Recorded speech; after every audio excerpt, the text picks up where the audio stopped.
Not live yet, right? Oh, there we go. I see it. All right, here we are at another episode of Flipping Houses for Rookies. Morning, Bill. I got my singing tunes on. I'm scratching my throat over here. Yeah, that was good. Episode number 220. Wow, that's even. Podcast 220. How to prepare and sell property quickly and easily. Wow, that's good. Yeah. We're working the further end of the chain on this, aren't we, lately? Like, not buying them, but I think people sometimes get nervous about buying something or a house unless they know how to get it sold off and stuff. So this end is good, makes people more reassured, I bet you. I have a fashion. Yeah, what's your fashion? So I did something, and I'm probably going to get support tickets on this, but whatever.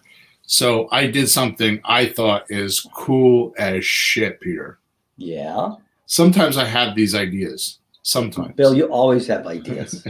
That's your problem. Always ideas. What's this one? I created a Google document, mostly for myself, but I have my VA working on it to put it in software right now. I took the 8 compartments we spoke of. Yeah. A couple of podcasts ago. The 8 compartments of real estate. Right. Creative real estate. Creative real estate. So I took the 8 compartments and I put one compartment on each page. I made 8 pages in the document. Uh-huh. And I sat here for about, 3 or 4 hours over the weekend, I think on Sunday morning, because I didn't have a coaching interview. I usually have coaching interviews on Sunday, so I decided to steal that time. Yep. And I plugged all the podcasts into the appropriate compartments. Get out of here. Yeah. Now there's a good crazy idea. So what happened was my son-in-law, okay, who is not exactly a ball of energy, but a great guy, right? Yeah. I mean, he works and stuff, but he's the epitome of a millennial. Yeah, they work all day, they go home, they're done. And they work on their computer. He's a great father. He's a great husband, but getting to cut the grass at the end of the week is like, I think that's about the only thing she gets out of him, right? Oh, so he keeps saying he wants to do real estate. He wants to do real estate. So she's like, what do I do then? I'm like, well, I'll give him this and I'll give him that, because whatever. Mm-hmm. Anyways, that's when I got this brainstorm. I should make this checklist for Josh, my son-in-law, mm-hmm. on which podcast to listen to for which thing. And then I woke up the next morning with this idea. So I actually have this Google document that I've created that I'm working on. I found this software called, I think it's called Quick something. I forgot, but it's a checklist that I'm expecting soon. So if somebody wants it and sends me a support ticket on it, I can give them a link, and it actually has a checklist where you could check off when you've listened to each podcast. Mm. And you can go through the 8 compartments and listen to the podcast pertaining to the topic, which is like time blocking, deal making, offer structure, and it's all segmented. That's really, really good, because we always criticized, people who train this. You go to their sites and there's just so much stuff there. Right. And that's why we made our startup boot camp. So we have one place that everything is in a beautiful sequence. If you want to learn, start at the beginning, get to the end. But what about the rest of our podcast? So you just organize that. Nice job. So that's something I should have thought of. Yeah, exactly, Peter. What are you doing over there anyways? The fashion is... I was cutting the grass. Yeah. Don't get me started on that. The fashion is we have a lot of podcasts, but when we talk about preparing the house or selling, I mean, there's some, but then I get into, I don't have the notes in front of me, but I get into, actually, let me pull it up, because I know we're not supposed to be talking about this, but I realize that all of our podcasts are all in like a couple of the buckets, and I'm not doing a good job of like handling the whole business. And I think it's mostly because all the stardom and glitter is in, generating creative deal structuring using your available resources. I mean, there's 2 pages of that, right? Sure. Closing acquisition deals with proper paperwork. I mean, there's a whole page of that. And then preparing the property for the buyer, there's like 4 podcasts. But then buyer hunting and pre-qualifying, I don't think we have any podcasts for that. Or closing buyer deals with paperwork and collecting the big check, there's no podcast for that. And then rinse and repeat enough to develop a system so it doesn't stop, there's no podcast for that. Wow. So it's like, we're really good at creating your real estate existence through management. There's a whole page of those. Deal hunting, marketing, and pre-screening, there's a whole page of those. And then, of course, generating creative real estate, creative deal structuring using your available resources. There's 2 pages of those, right? Yeah. And then closing acquisition deals and proper paperwork using verbal agreements. There's a page of those. So I decided that we got to fix that. So I'm going to start doing, I don't know, the next couple podcasts is going to be about this other stuff. And if I don't get a lot of downloads because it's not popular, you know what I say to that, Peter? Nothing at all, Bill, because you couldn't care less. It's not happy birthday or Merry Christmas either, okay? No, but I think it's important because I would be nervous buying a house if I didn't know how to sell the damn thing. I feel I'd be stuck with it. Because sometimes I'll ask somebody in the family, "Hey, you want to put some money in real estate?" Blah blah blah, and they're not the right person to ask. You find out they go, "Oh, geez, well, what if you don't sell it? Then what?" Yeah. Oh yeah, houses don't sell. Nobody buys houses. Go look outside. I almost swore. Go look outside. There's houses and people. Yeah, like I said, anyway, you got 2 words, and it's not Happy Birthday or Merry Christmas. Boing. All right, so episode or podcast number 220, how to prepare. How to prepare is the key word here, and sell property quickly and easily. Yeah. It's a well-known fact that real estate investors make all their money when negotiating and collect profits when selling. But today's questions are, can you prepare the property so it sells quicker? Or can you help, or it can help you get more money? Or can it help you get more money? Mm-hmm. In this podcast, we will go through these questions. So by the time you finish listening, you can figure each deal out on your own, right? So like, screw you. I'm like tired of holding your hand and shit. Like I got other things to do here. I can't be like, putting your diapers on until you're like 35 years old. Now, come on. Yeah, Bill's got cigars to smoke.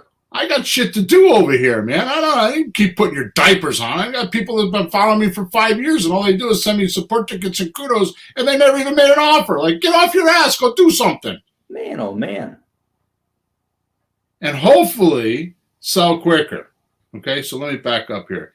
In this podcast, we will go through these questions, so by the time you finish listening, you can figure out each deal on your own. I won't go through that rant again. We just heard that. And hopefully sell quicker and make more money. No, I'm not saying do a deal. I'm talking about doing what we're talking about here to make more money. I mean, if we're going to work hard and we're going to go find these deals and we're going to do all this stuff, right? Mm-hmm. Why can't we optimize or maximize our profits? I do it. Oh, hell yeah. You watch me do it. I do all kinds of things. Like, anyways, we won't get off to a story. We're already off on a bad start with the time. You would be surprised how much sight, when you look and see, how much sight and appearance controls hearing and motivation in a buyer. In other words, what they see controls what they think they hear. Really? Yeah. Plus, we will cover little inexpensive things you could do in any house to attract buyers and create a crave like my grandson in a candy store. Just like we seek motivated sellers, we need to seek motivated buyers. Yeah. Then put those emotions on steroids so we can close fast. And it's way more than just staging. This unique podcast will reveal it all so you can do it once you are done listening. So sit back, get comfortable, and let's go. Sounds good. So first, before I start, because I've been drilled and grilled on this, realize that we now are live streaming. It's a Thursday morning Eastern Standard Time, 9:30 a.m., thereabouts. I mean, we start a little early today. Sometimes we start a little bit late. Why does that happen? Because Pete and I are a bunch of old dumbasses, and we aren't like a millennial that can do all this tech shit. And sometimes we get stuck setting this puppy up because Emma's not around anymore. Okay? So, but we are live streaming on Facebook, we are live streaming on YouTube, and we are live streaming on Twitter. Yay! All that work. Finally, we figured it all out. So go to any one of those platforms, just type in Flipping Houses for Rookies, and you can watch us on Thursday mornings, 9:30 thereabouts a.m. Eastern Standard Time. You actually get to look at a couple old, ugly guys like us while we're making our facial expressions when we're talking, okay, because it's a video. Or you could just wait till whatever podcast platform you want, and the podcast gets set up for Monday mornings. Also, what we've been doing for some while, and I actually went and had my VA go back to the beginning of podcast history with Bill and Pete, is if you go in your description, if you're listening on a phone, if you go in your description of where this podcast is, there's a link there that will get you to our free stuff page. And there's 25 plus documents, recordings, audios, scripts, all kinds of stuff there for you for free. So just scroll into wherever you're listening to this podcast. I don't care where it is, whether it's Facebook, YouTube, on your phone, wherever, just scroll down and there's a link there. Also, if you go to Flipping Houses for Rookies, I actually just changed, Peter, the courses page. Mm-hmm. There's some cool shit on there. I got some new stuff. I rearranged it a little bit. We have a new coaching program now that teaches people how to do deal hunting, which is very inexpensive. Go there and check that out. But more importantly, on the front page, when you go to Flipping Houses for Rookie, there's a girl there, a pretty girl holding some money. To the left of that, if you put your name and email address in there, you can get my free course, which is Creative Real Estate 101. We just changed the name of it because the other name was a little kooky. I came up with some crazy-ass name, and people didn't know what it was. But basically, it's the 7 deal structures I do, and it's got all free training. We used to charge for that course. We no longer charge for it. It's free for anybody that's listening to podcasts or anybody that wants to go to the meetup or anything like that. So you want to learn how to actually do the 7 deal structures that I use all the time. Okay, so this whole podcast, 220 episodes and counting, is all revolved around that 7 offer strategy, and we've managed to verbosely explain it for 220 episodes. All right. Well, we'll keep going until people get it. How's that? Yeah. So make sure that wherever you're listening to us, you subscribe and you do leave us a review. I can't tell you, Peter, lately, it's been, I want a big shout out to all my, I guess we got to call them fans, all our fans, my fans, whatever. My testimonial page has grown in the last couple weeks, has grown exponentially. So if you go to Flipping Houses for Rookies, top right-hand side, it says testimonials, or some of the other pages says proof it works. It depends on which page you're on. There's a place where you can leave a video, you can leave an audio, you can type, whatever. And I can't believe what people say about us. It's amazing what we're doing. The feedback is phenomenal. So if you want to get your exchange in with all the free information we give you, just go either leave us a review or leave us a testimonial so we can see it. Okay? Whew. Got through all the legal shit, Peter. Thanks, folks. See you next week. I won't get in trouble now by all the people that try to guide me in the background. Yeah. Try to. You notice that? Try to. Yeah, try to. You ever try to move Bill? Yeah. It's like trying to herd cats. All right, here we go. I have found, Peter, and I really mean this. This is at 56 years old. This is like learning how to write my name in first grade. Like this revolutionary. Yeah, I used the wrong word there. This is totally mind-blowing to me. I have found everything is a matter of perspective. And most conflict or decision-making is caused by good or poor communication. Not the least of which is different meanings people have attached to words. So I have found everything is a matter of perspective, and most conflict or decision making is caused by good or bad communication, not the least of which is is different, meaning people have attached to words. You mean the story I heard last night about the lady who was driving her RV down the road? She had it on cruise, and she went to the back to go to the bathroom. And when she crashed, they asked her, what happened? She says, the cruise thing didn't work. It didn't keep driving. She thought it meant autopilot. Yeah. That's a true story. I heard that my friend of mine told me that last night. That's a bad misunderstanding. She crashed. True. That's just an example how stupid it can be. Our words can't be that important. Drove off the freaking road. Almost died. Okay.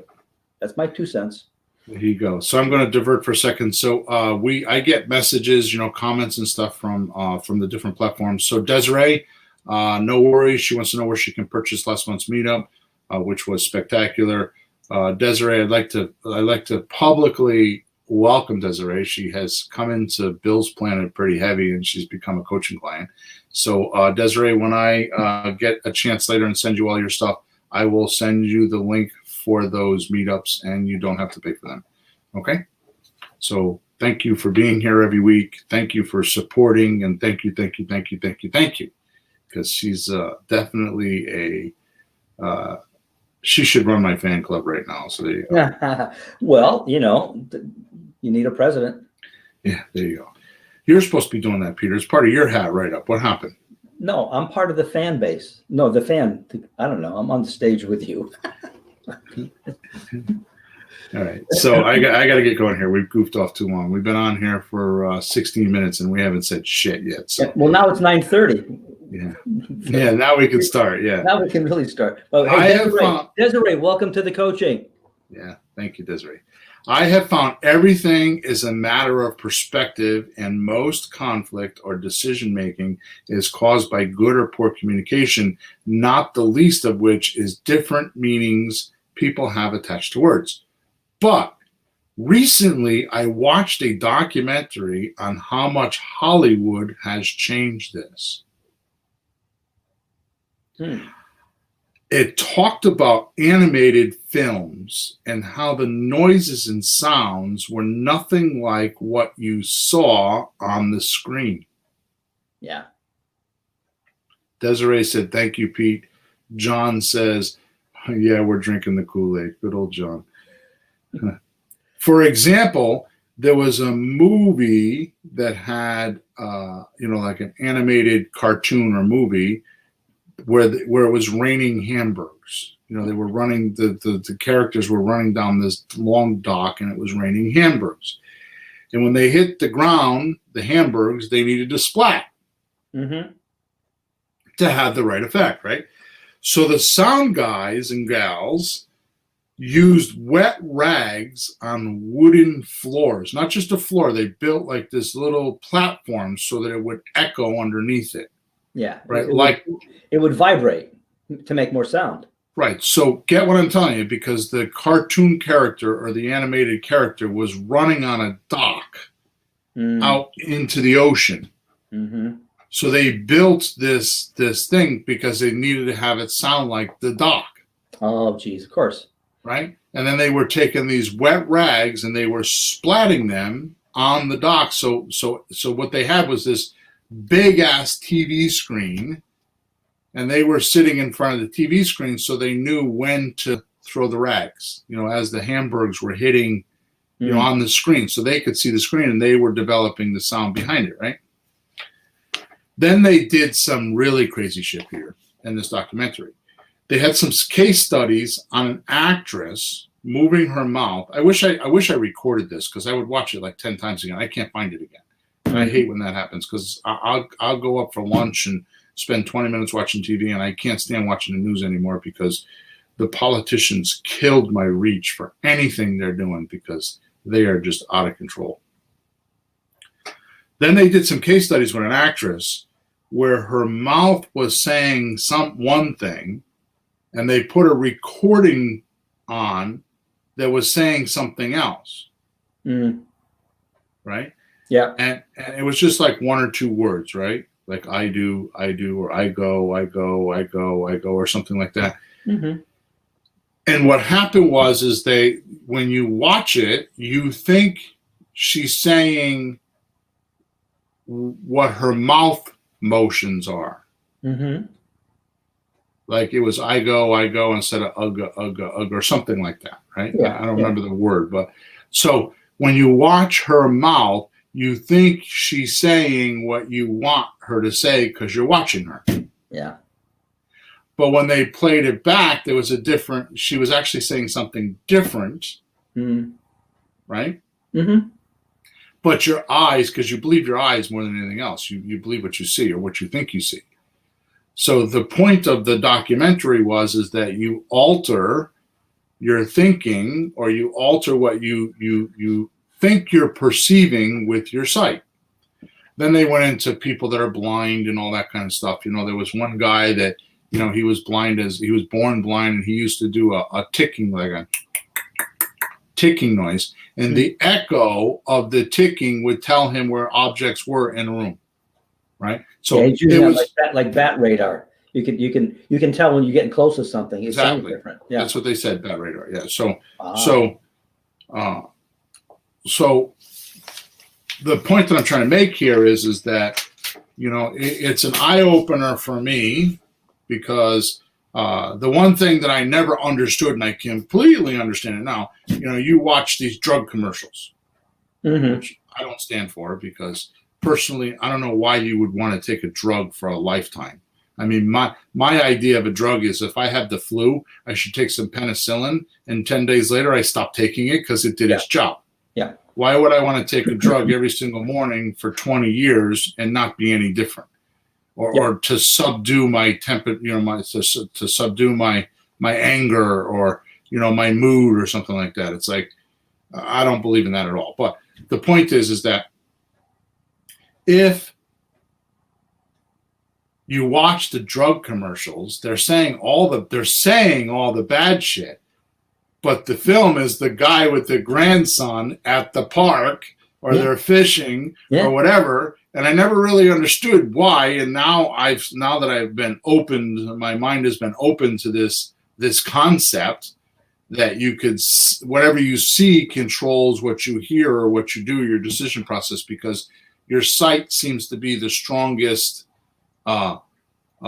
believer, or the strongest. So I started thinking about this, and I'm being a little profound here. I'm going to get back to the real estate thing, and this is all going to tie in, I promise. So I started thinking about this, and I had this huge realization. So one thing that I do know, and I talk to a lot of people. I mean, I talk to 7,000 or 8,000 people a week, a lot of times, and that's, emails and podcasts, and, that I'm constantly doing something with somebody, right? And I work long hours. So, because I choose to, because I love what I do. One thing that I have figured out is all human beings, and this is not something I figured out. It's something I've learned from other places. I mean, we talked about it before, Psycho-Cybernetics by Maxwell Malt. You read Dianetics by L. Ron Hubbard. There's, Earl Nightingale, Tony Robbins, all these guys, Kiyosaki, they all dabble in this stuff, right? So the thing that we do know is human beings think with pictures. There's mental image pictures, right? So these mental image pictures are what we look at consciously or subconsciously. So it would only make subconsciously is funny because people don't even realize they're doing it. You ever see somebody staring? What are you thinking about? Oh, nothing. Yes, you are. Stop a minute. All these pictures flying by and they're staring into the distance. You're seeing things, not even thinking about it. Pay attention to what you're looking at. Right. So all my point is, and we're way off right now, but I'm going to bring it back in about 2 seconds.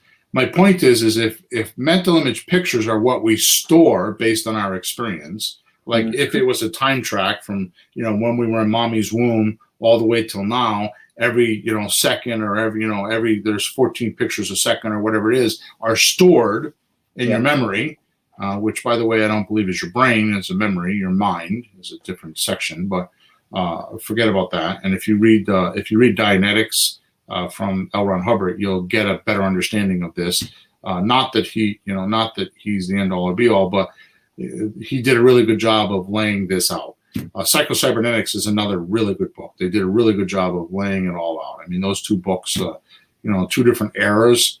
Psycho-Cybernetics was written in the 40s, and Dianetics was early 40s, late 50s, right? Yeah. So my point is that it only makes sense that if we are storing mental image pictures, that sight has a lot to do with it.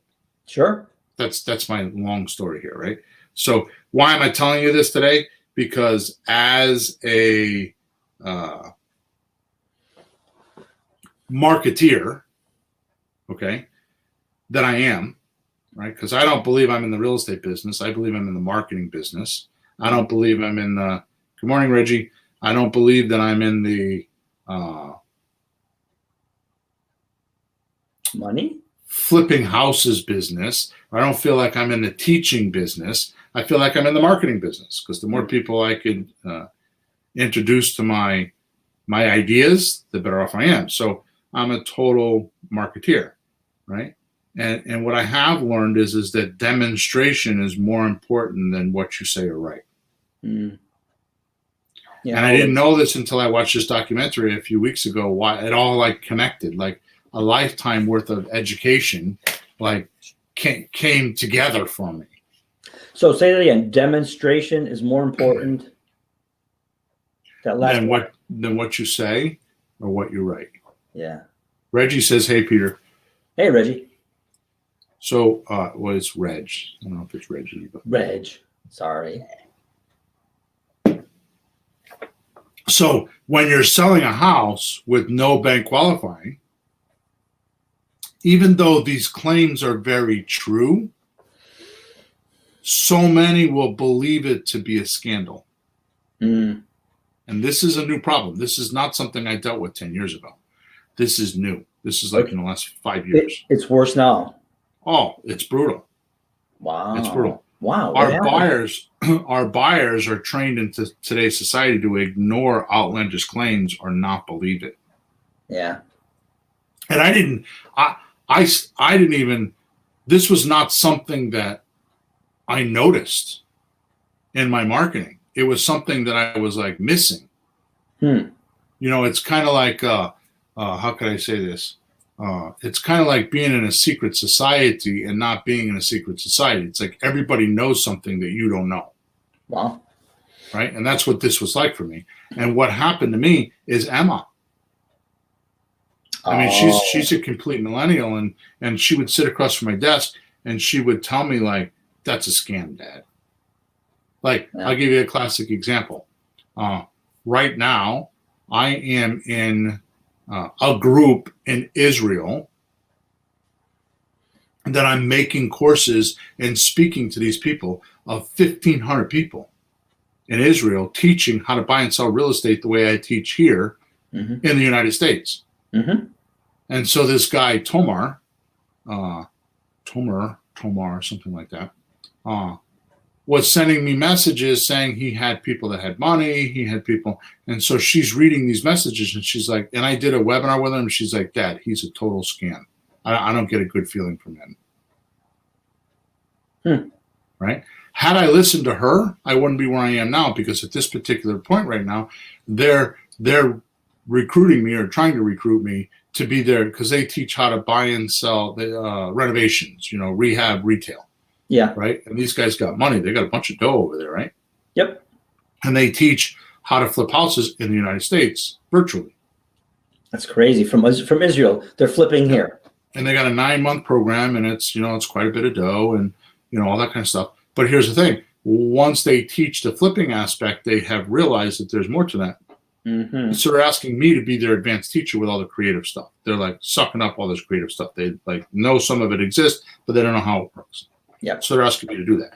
My point is, had I listened to Emma, I wouldn't be where I am right now. And I'm not saying Emma's bad or anything like that, but it's her age, and it's that whole millennial group, because they're bombarded. I mean, I was thinking this morning, all I wanted to do was see the weather. And they say weather every 10 minutes. They're right. Every 10 minutes that they're broadcasting the news. But there's 35 minutes of commercials before you watch the news. Mm-hmm. I mean, it's ridiculous how many commercials. it literally is 10 minutes of commercials. I timed it this morning, 8 or 10 minutes of commercials and like 4 minutes of the news. And then they go back to commercials. So why wouldn't our kids think that? Yeah. Why wouldn't our younger generation, who, by the way, has been in front of a television their entire life, right? They've been bombarded. Now they're on the internet and they're bombarded with these messages, right? So the age of distrust has seriously affected the way we sell houses these days. Right? It must be worse the younger the person is, huh? Yeah. And in short, most often the cards are already stacked against you when you're trying to show this house or sell the house. Right? So we need to empower the buyer. And listen to what I'm telling you here, Peter, because this is literally hundreds of thousands of dollars that I've spent in 30 years. I mean, I'm guessing, but it's definitely more than $100,000. It's probably more than $200,000 that I have spent on marketing. I mean, you see my house, which, by the way, I keep diverting today. I'm taking a boat. Okay. So now that we're not doing the podcast anymore live, I think we're going to keep doing this. Outside of my office, I had that conference room that we turned into a podcast room. Yeah. I told my wife the other day that I'm going to turn that into my library. Oh. I'm going to take the podcast down, turn it into my library. And I'm talking about that because she's like, oh my God, because she's thinking we can get all the books because they're upstairs. They're in my bedroom. They're in the living room. They're like in the den. I mean, I've got books down, you know, in the laundry room. I've got them in my office. I mean, you've seen them. Yeah. Right? I just love books. You buy books every week. Yeah, still. I don't read them as much as I used to, but I try to read a book a week if I could. And anyways, you have to realize that I write somewhere in the vicinity of about 20,000 words a week.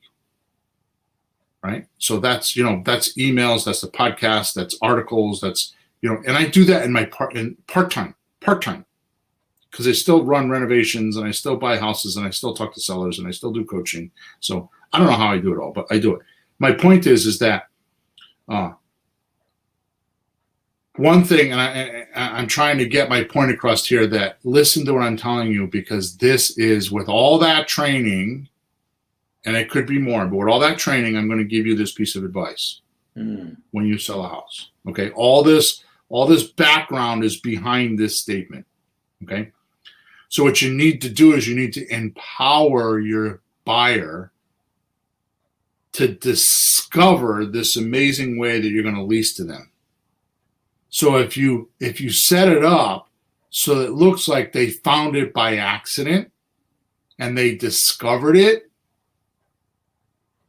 Oh, yeah. It's less scammy because you're not shoving it down their throat. Right. So it's not like, because the old way, I mean, Dan Kennedy talks about the 3 M's, the triangle, the 3 M's, market, message, media. Right. And if you get those 3 right, you got a home run. Right? So sure. We know the market, we know the message. What I'm saying is as the media, instead of like going and putting an article in a newspaper, in the classified section where somebody would go look, they didn't feel like they discovered something there. Yes, because you paid for that. Somebody paid to put that there. Right. So they're paying for that so that I read it and I believe whatever they're saying. But if you put signs up around the neighborhood on Sunday afternoon, they're going to get their groceries and they see the sign. They're like, oh, shit, look, I discovered that. Oh, that's interesting. Because I'm wondering where you're going with it. How are they going to discover it? But they see it themselves. Right. And it's actually real. It's not something on a piece of paper. They feel like they stumbled onto it. Yeah, but I'm saying it's not just something somebody paid for, like a piece of paper that they're reading ink. They're seeing an actual sign with maybe an arrow or an address or something that they can see an actual house a couple of blocks away, a real thing, not just something in a piece of paper. We do the same thing on Facebook. Yeah. It's like a discovery process for the buyer. So when you set up that scenario, so when you orchestrate that discovery process, it kind of takes the stack of they don't believe you down a little bit. It knocks it down a few pegs. Right? So then you need so once you get their interest, now you got to demonstrate, right?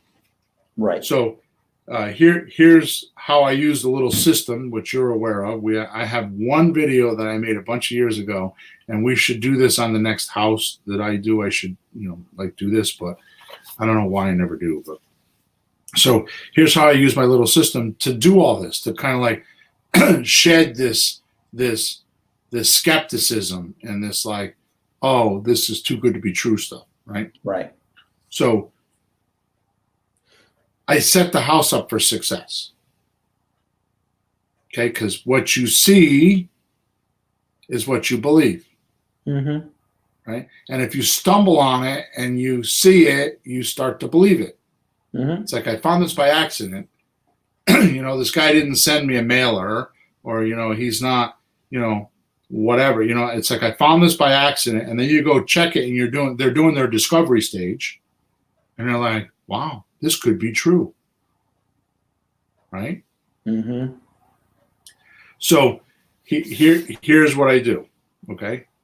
So first thing I want to do, and I'm going to go through a whole list here. Okay. So if anybody's listening to this podcast and they want to like capture some of the things we do, like the staging point, although it's not staging, it's more than staging, but I'm going to give you a list and a half for the next, I don't know, probably half an hour. Okay. So, and then we're going to go into because that's not what does it. It's what we talk about after the staging type stuff or setting up the house that really counts. Okay. Because I got some really cool shit towards the end of this podcast that you are going to be like, what? Mm-hmm. And we do this, or I do this, and I haven't been recently, and it made me realize I got to get back to doing something. We've been. You mean you're set up in the lease options, the way you set it up? You'll have to wait, Peter. You're not. Yeah. I'm not telling you. You're not going to do that to me. I have to stay through the whole podcast? Yes. Peter, be patient, Peter. I thought old guys are supposed to be patient. No, Bill, we're running out of time. Oh man. So first thing I want you to understand is, and this is very first on the list. In fact, it's all by itself. All right. I want to make sure that the house smells good. Yeah. Right. So I get those little. I hate to use a brand name, but the Glade plugins, mm-hmm. and you can get them at Home Depot. You can get them at Walmart. Right. They plug into the wall, and they have different smells. Mm-hmm. You with me? Yeah, it's like cookies. No, I've used them too. Cookies, lavender, apple pie. So I want the cookies and the apple pie. I don't want the lavender. I want the smells like there's something in the oven. Yep. Okay, and I put them around the house. So I'll put them not in every room, but I'll depending on how big the house is, I'll put a couple. I'll definitely put one in the kitchen. Right. Mm-hmm. I won't put one in the bathroom, but I'll put one in the hallway by the bathroom. Because if you put it in a bathroom, it'd be too strong, right? No, yeah, they're strong. Take it easy on these. But first thing I want to do is I want to have that homey feel when you get there. I want you to smell it. Mm-hmm. Okay, so this is going back to what I was talking about before, right? Your eyes are going to make your decision on all these other things. So if you subliminally plant these things in the house, you're going to control the decision process via sight, because if you set it up the right way, the sight is going to trigger things that you've already planted there. Kind of like, I hope I'm doing a good job with this, but kind of like I say, they need to find you accidentally, but you orchestrated them finding you accidentally because you knew where they were. Like when I put signs out, they didn't find me accidentally. I know the drive pattern of most people around my house. I study that to see what's the drive pattern. So I put the signs strategically in a place where I know they're going to see it, but they felt like they saw it by accident.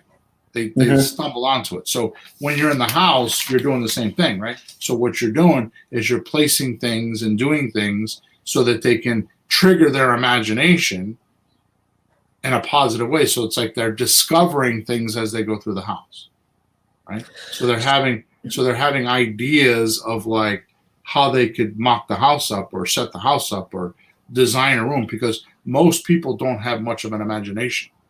So you got to provoke it a little bit. Mm-hmm. Right. So you do it, you plant things in the house to create those creative juices. So when you put the scent thing, now that's not sight, that's smell. But does that trigger them seeing things in their mind, like subliminally, like grandma cooking cookies or mommy cooking cookies or their wife? Is that what it does? Right. Well, it makes them come in and feel like it's a home now. It's not a house.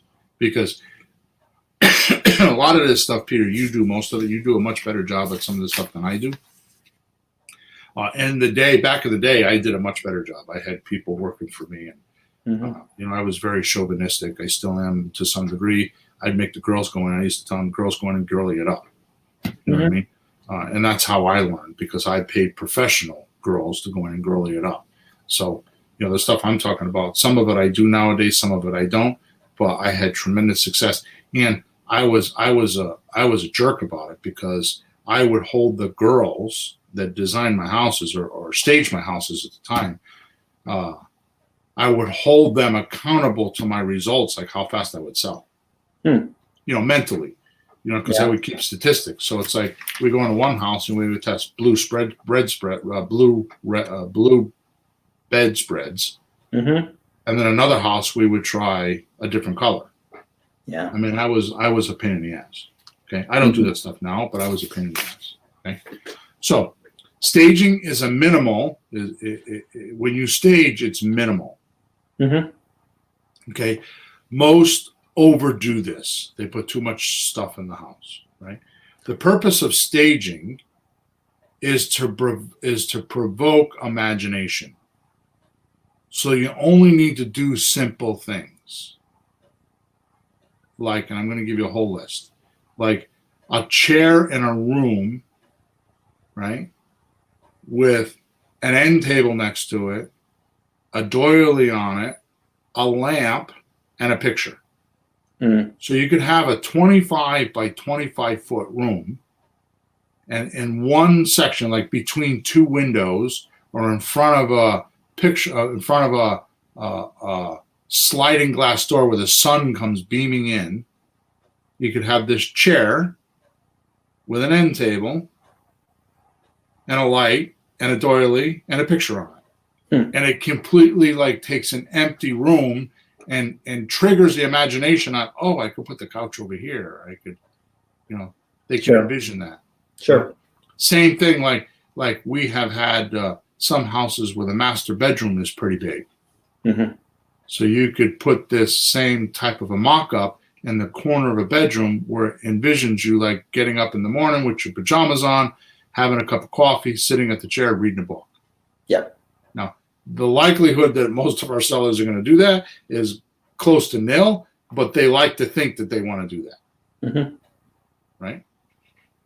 So, does that make sense? Sure. Okay, good. So, how about decorating the kitchen? How do you do that? Right.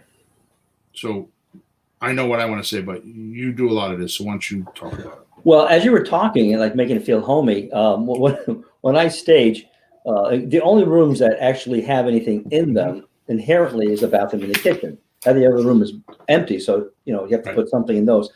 But the bathroom, kitchen already have counters and things. Just put things on them. So I go through my house and my mom's house, and I stuff things in bags and boxes, and I drag them over. But one thing I have is a coffee pot that no one uses. It's a nice little Mr. Coffee. I stick that in the corner with a couple of cups, and it makes me realize what you're saying right now is that they walk in, they see the coffee cup, they think, oh, this is nice to make a cup of coffee and sit over there and drink that. Right. But so I'll do that, a couple of bowls, decorative things.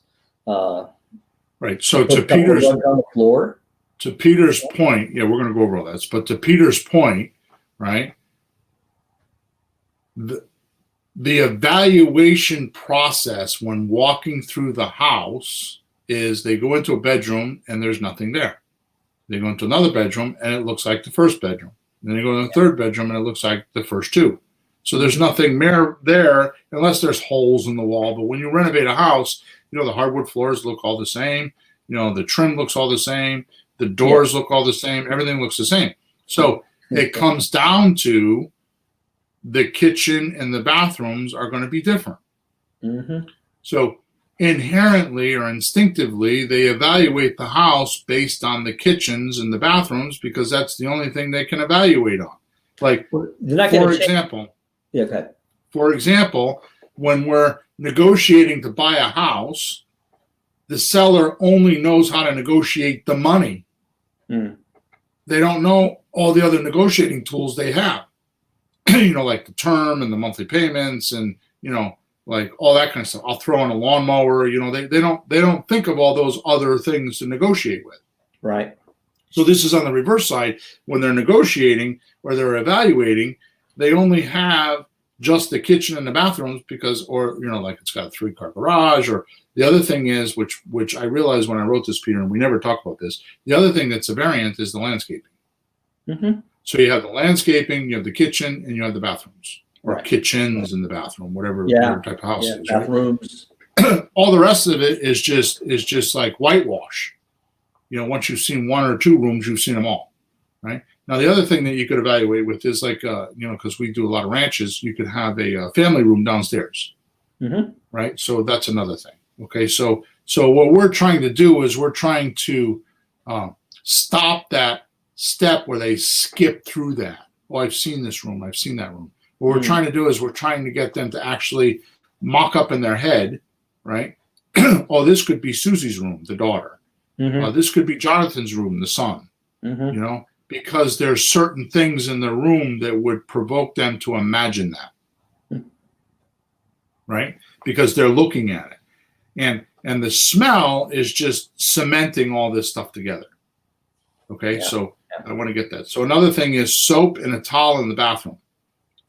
Please, please, please, I beg of you, make sure there's toilet paper in every single bathroom. In fact, put an extra roll there. Because I'm going to tell you right now, being 100% chauvinistic, and you can harpoon me with as many support tickets as you want. If a woman walks in a house and she's got to pee, and she can't sit down on a clean toilet with toilet paper, she's out of there. And you just lost a deal. She's not going to like that. I'll tell you that right now. And how did I figure this out? I'll tell you how I figured this out. Really? There's a story to this one? Oh, boy. There's a story. Yeah, there's a story to this one. What happened? So if you know my wife goes to the bathroom 900 times a day. You know that, Peter. You know my wife, right? She's better now, but she was worse before, right? And we went out to dinner one time, and I said to her, "Oh, I got this new house. It's right around the corner. I'm going to show it to you." And I took her in there. Now it's like 8 or 9 o'clock at night. I flip all the lights on, and I got my feathers out. I'm peacocking like mad. I don't need to impress anybody, but I like to impress my wife. That's just how it is. And sometimes her attention span is that of a fly. Sometimes, she doesn't stick with me very long. Okay, and so because it's just on certain things she will. But when it comes to this stuff, she whatever. But she'll ask you how much you're making. Yeah, she definitely likes to know how much the money is. Hey, Bill, how much are we making on this one? We make right? You know what the stupid thing is? You know what the stupid thing is? She does that, Peter, but then never asks me where the money is. Wow. She doesn't know where the money is. She'll say, "How much did you make? What was your net?" And she goes through this little drill. How much did you make? No. How much did you put in your pocket? How much can we spend? Hip National Bank, baby. Yeah, and I'll tell her. And I used to not tell her because if she knew there was a bunch of money in the checkbook, she'd go buy new furniture, right? So, or whatever. Because my wife is really good with. She's really, really expensive or really cheap. There's no gray area in between, right? So my point is that I realize that I tell her now because she doesn't know what account and where the money is. She doesn't. Her name is on the accounts, but she doesn't know where they are. She's got. Many years ago, I gave her own account and I put money in there and I just let her go spend money because then I can control it. Jeez, right? Bill, I got to give my wife 10%. You created that. That's she helps in the business. She's working a bit, so she gets her cut. Anyways, we're in this house and it's we just had dinner and she had probably a glass or 2 of wine and she's like, and there was no toilet paper in the bathroom. I hadn't staged it yet. And she did not let me get through. She went through the kitchen and, or I think I was staging it. I don't remember what happened, but this was a long time ago. Yeah. And she's like, "We're out of here." And it took me a day or two. And I finally, I don't even know how I figured it out, but it clicked. It's like she had to go to the bathroom. And we left. Yeah. So there you go. All right. Have the house professionally cleaned. You would think that this is like something we shouldn't have to mention. Okay? But here's what I mean. So I pay for empty houses most of the time between $400 and $500 to clean a house. Sometimes more. At the end, when they're done.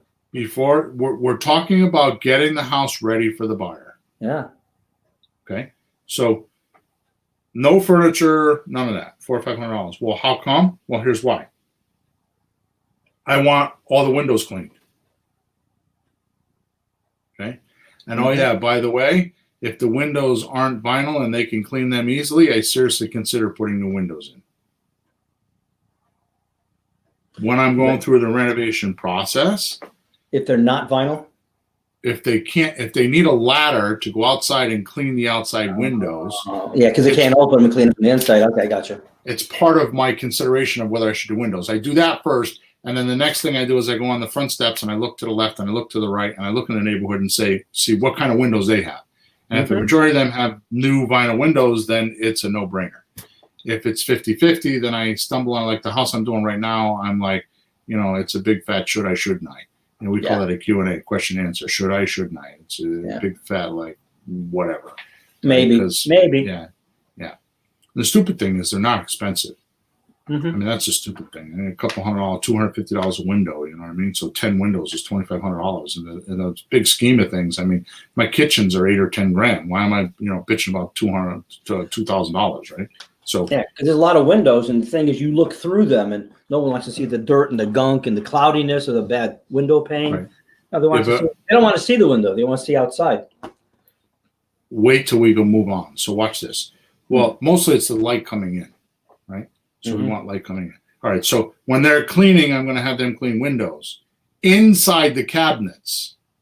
I want inside the cabinets, kitchen cabinets. I want them wiped with a damp rag or something, so you can put a dish in there and not feel like it's scummy, like sawdust or whatever. You know what I mean? Gee, Bill, don't the contractors do that for you when they leave? Oh, yeah. We already know that answer. Bill and I have them when the house is done, ready to go. Then we go in and finish it, right? Yeah, we spend half a day finishing it. A day and they're finishing it. So the basement's another one. So I make sure they often, especially with concrete floor basements, I'll ask them to vacuum it and mop it if they could. Okay. Now it could be a coarse basement, but they can use a raggedy mop and just wet mop it. Just so if you walk down there in your stocking feet, it's like you're not going to get dirty socks. Okay. Yeah. Here's another one, Peter. The furnace. I like for them to take their cleaning solvents and just wipe down the furnace. I'm not talking about like getting all the nick, just because most furnaces, especially boilers, right, they have a steel casing around them. So just clean the casing so it shines a little bit and it doesn't look like it's 150 years old and nobody's touched it in 35 years. With cobwebs. Yeah. So just take their cleaning stuff and just clean it. Just make it look like it's new. They don't have to spend all day down there, but they could do that. Here's another one. The oil tanks. Just usually what I have them do is take a mop and have them mop the oil tank. The top is all dirty, full of dust. No one touches it. It sits there for years gathering dust. It just looks gross. I can't tell you how many times I've done a renovation and I make the contractor paint the oil tank. That makes a huge difference. It's not that much money, but it makes a huge difference in the basement. And you don't even have to scrape it and get the rust. Just they can quickly wire brush it and just paint it, and it makes a huge difference. Right? Sure. Especially if the laundry's in the basement, you're going to do this. Yeah. If the washer and dryer in the basement and the woman's got to go down there and do laundry, you want to do that. Okay. Now, a lot of times we'll end up with washers and dryers in houses, because people leave them. We don't take them out. We just leave them. So I have the cleaning girls just clean the washer and dryer. Right. Now, here's something you could do. And you could take this stuff when you leave, but you can find like a little end table, right? And put it next to the washer and dryer. So there's like a little folding table or a place for her to put the basket on. That's right. Right. And all you got to do is put a little doily on it, and it creates. So now they go down in the basement, right? And it's lit. First of all, the floor's clean, the furnace is clean. It doesn't feel dungy. There's not cobwebs all over the place. There's a washer and dryer that's sparkling with a little table next to it that she could put her laundry on. Whole different atmosphere than what most people do. Well, right? Why do you care about that? Why would we spend so much time on it? Because I don't know about you, but my wife and the only ones here, and we still do multiple laundries a week, multiple loads of laundry a week. Somebody's got to go do that. How much time is somebody going to spend in the basement? And being chauvinistic, usually the woman, not always, but you don't want it to be dungy. You don't want it to regret going down there because it stinks and it's got cobwebs and why would you want to do that? No, you want to make it inviting. I mean, a house is something you walk into. You want to feel invited into it. You want to like it. I mean, it's, to me, it's as simple as like, don't like. I walk into some of our renovations, I look at it and go, I just don't like something.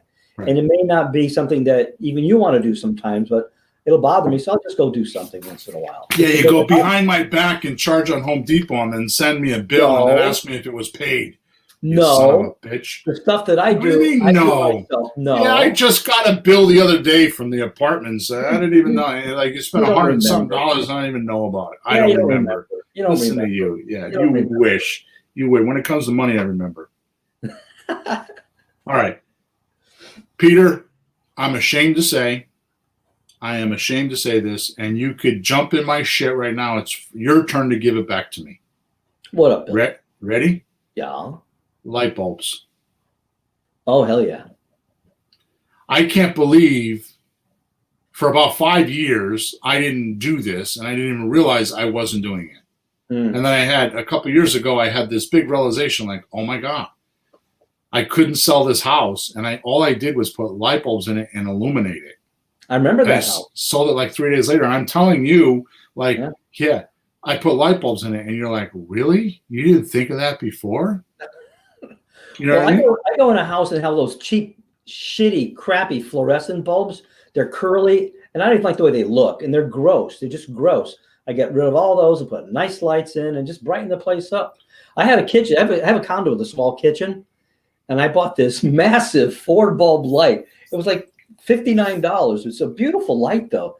4 bulbs. So you put maybe 40s or 60s, not hundreds. Geez, you blind them.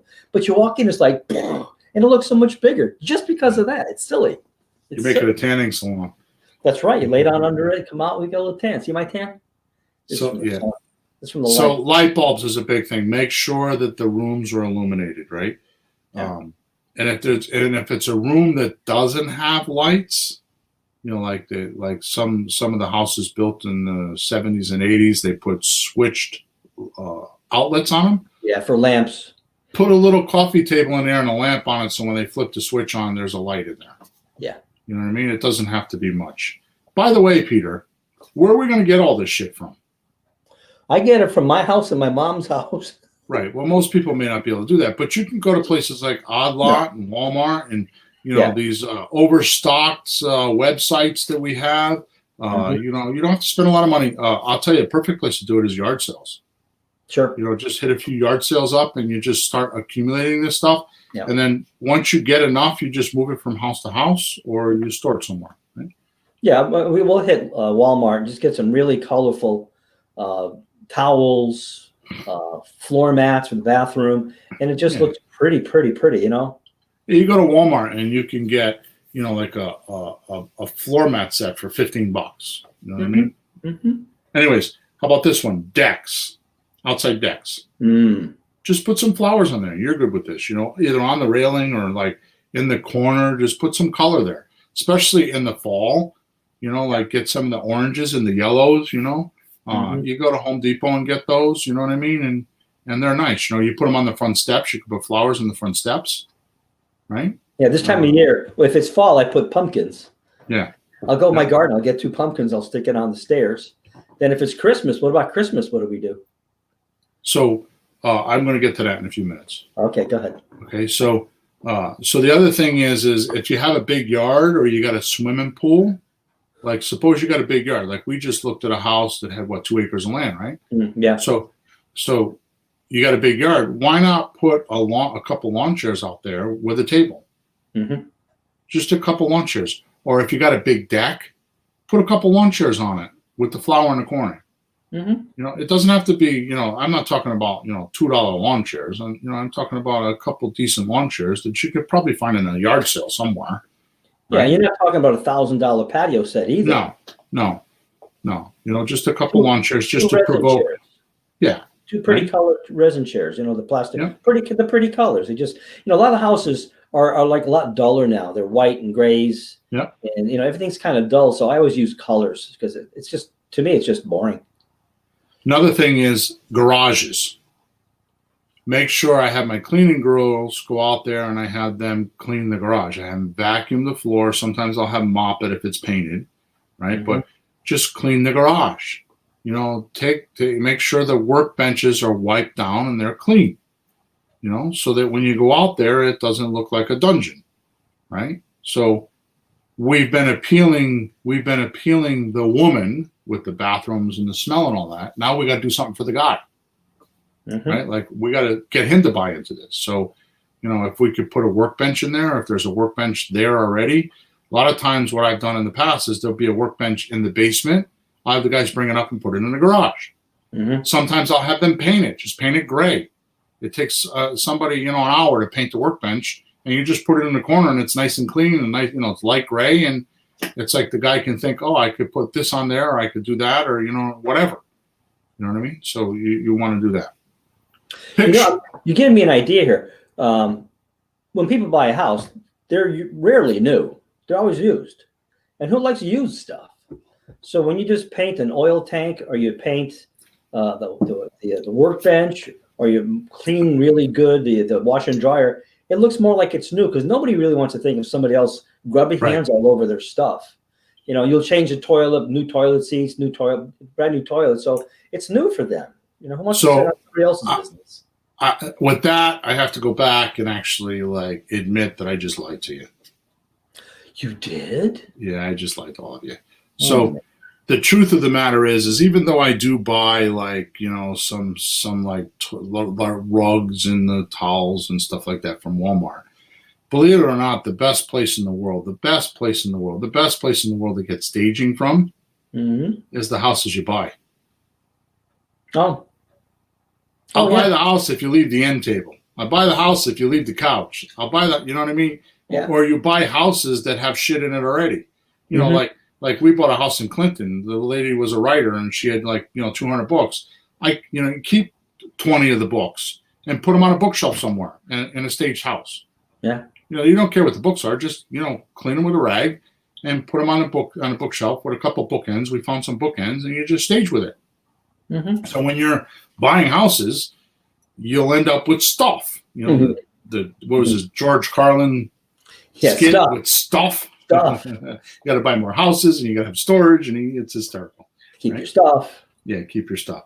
Here's another one, Peter. Picture windows. Mm-hmm. Right. So some of them, like some of the ranches we had, they're like I don't know what to call them, but they're protruded. They go out. Bay window, right? The bay window. Yeah, there you go. Yeah. And it's got like a little shelf in there. Mm-hmm. Perfect place to put a doily and some pictures. You put your Glade thing in that room. The sun's shining in. The windows are clean, and oh yeah, by the way, when you're buying picture frames, right? I don't buy those used. I buy them new, right? A lot of picture frames come with pictures of families in them. Well, yeah, it's true. They like that.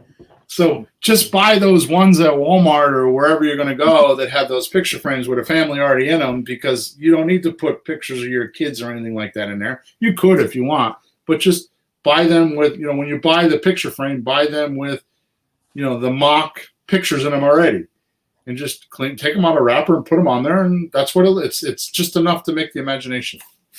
Yep. So Johnny, he's asking if I would recommend a storage unit. If you're doing multiple houses a month, when we were doing 7 or 8 houses a month, which I haven't done in a few years, but I'm heading back to that. Yes, we wouldn't have a storage unit, but we would have a place to store all this stuff. Actually, to be honest with you, Johnny, I owned a car lot, a used car lot, and I had took in on trade like a caravan. There was an older caravan that had some miles on it, but it ran good. We used to put I used to keep everything in the caravan, so we would just drive the caravan to the job, and we would take whatever we needed out of that. Okay, so, but that's because I owned a dealership and I had a dealer license. I didn't have to insure or register it, but that's what we did. But if you're not in that position, yes, you could probably, for not very much money, rent a storage unit and keep everything in a storage unit. Right? Or if you're a guy, you can, maybe find a box trailer or an old U-Haul trailer or something and keep it in there and just, that kind of stuff. So I wouldn't elaborate on that too much, but, once you start doing a lot of houses, you could do that, right? So the picture windows, if it's not a bay window, as you call them, thank you for that word because I wasn't thinking with that, but if it's not a bay window and it's just like a flush picture window, what I strongly suggest is, those curtains you put on the top, right? Yeah. John says he's got I need a bread truck. This guy, he's funny as shit. That would work, Johnny, a bread truck. Those curtains that are just like 6 inches? Yeah. They're not really. A valance? Yeah, valance or a doily. Yeah, a valance. Yeah.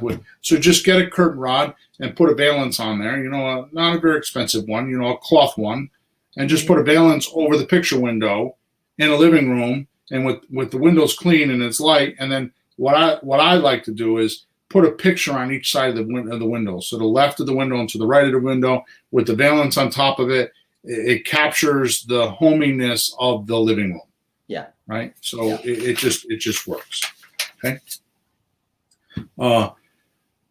So I have to fess up to this one because I argue with Peter on this often, and he wins because he goes behind my back and does it without me looking.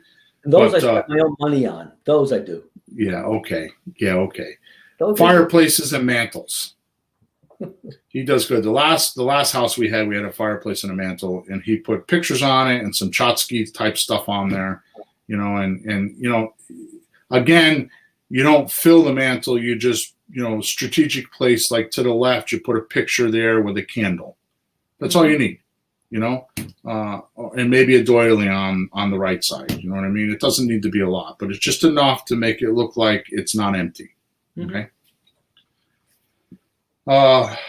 Kitchen counters, you already talked about that. A couple of appliances like the instant coffee maker with the cups, with a few cups by it, or a bowl, with like a whisk in it, like a bowl with a whisk, and you can get a plastic whisk in like IKEA or something like that. You can just put a plastic whisk in there so it looks like you're ready to bake a cake or something like that. Yep. You can put that on there. It doesn't need to be much. Okay. Yeah, a couple of pans. So again, you would think that I wouldn't know how to do this, or I wouldn't. Yeah, you put some pots or pans on top of the stove. You could put one on there, and that would be fine. A tea kettle. Put a tea kettle. A tea kettle, yeah. I'm pretty. So you wouldn't think I would have to say this, but believe it or not, the appliances, you got to clean the refrigerator, which when you professionally have it cleaned, they do this. They scrub the refrigerators. You got to clean the stove. You got to get the oven shit and get the stinky oven stuff and have the stove clean, right? The microwave, the dishwasher, right? It's got to be super clean. Okay, spend the money and do that. Or go there for the afternoon with your rubber gloves on and do it yourself. I don't care, but it's got to be clean. Don't do that, you're killing deals. End of story. Okay? I shouldn't have to say this either, but you can take a little thing of baking soda and put it in the refrigerator, so when you open the refrigerator, it doesn't stink. Okay, you don't want to have it over there, right? Yep. I like to renovate, and I go hot and cold on this, but when I like to renovate, I like to buy blinds, especially for the bedrooms. Blinds are not that expensive. You go to Home Depot for a couple $100s, you can put blinds in almost every house, all the windows in every house. Like, for example, I'm doing a house right now, it's got 10 windows. So what's it, $10 a blind? So it's $100 to put blinds on.